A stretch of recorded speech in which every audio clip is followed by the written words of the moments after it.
রাধে রাধে। প্রেমানন্দ মহারাজ একটা জিনিস বলে, যে আমি পৃথিবীতে জন্ম নিয়েছি দুটোই জাত, একটা হচ্ছে নারী, একটা হচ্ছে পুরুষ।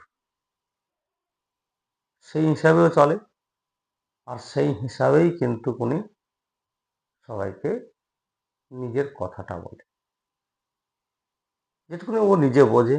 হয়তো নিজে বোঝা হোক, উপরওয়ালার দান হোক, সেটা উনি জানেন। আর ওনার মতন অনেস্ট লোক আমি কেন, অনেক জনাই বলবে যে নেই। খুব ভালো কথা।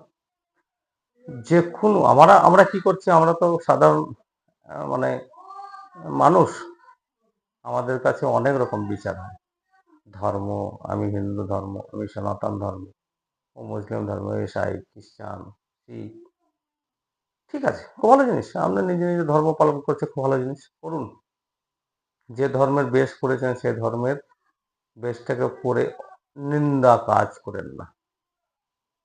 আমি যদি সনাতন ধর্মের বেশ করি, আমার সনাতন ধর্মটাকে খারাপ এর কথা যেন আমার তরফ থেকে না পায়। মুসলিম ধর্ম যদি কেউ পড়ে থাকে, তাহলে মুসলিম কথাটা যেন খারাপ না হয়। ঈসাই যদি পড়ে, ঈসাইয়ের মতো না, মানে সব ধর্মের নিজে নিজের বেশটাকে ঠিক রাখার দরকার আছে। কিন্তু ধর্ম নিয়ে ব্যবসা করা উচিত। কিছু কিছু ধর্মের আছে, যেরকম ইস্কন মন্দিরে শুধু ব্যবসায় চলে। তারপর আমাদের সৎসঙ্গ মন্দির, সেগুলো সেই মানে পয়সারই দরকার, শুধু পয়সাটা আগে, এইগুলা করেন না। কিছু ভণ্ড সাধু আছে তাদের, আমাদের, আমি সনাতন ধর্ম, তাই আমি সনাতন ধর্ম কথা বলছি।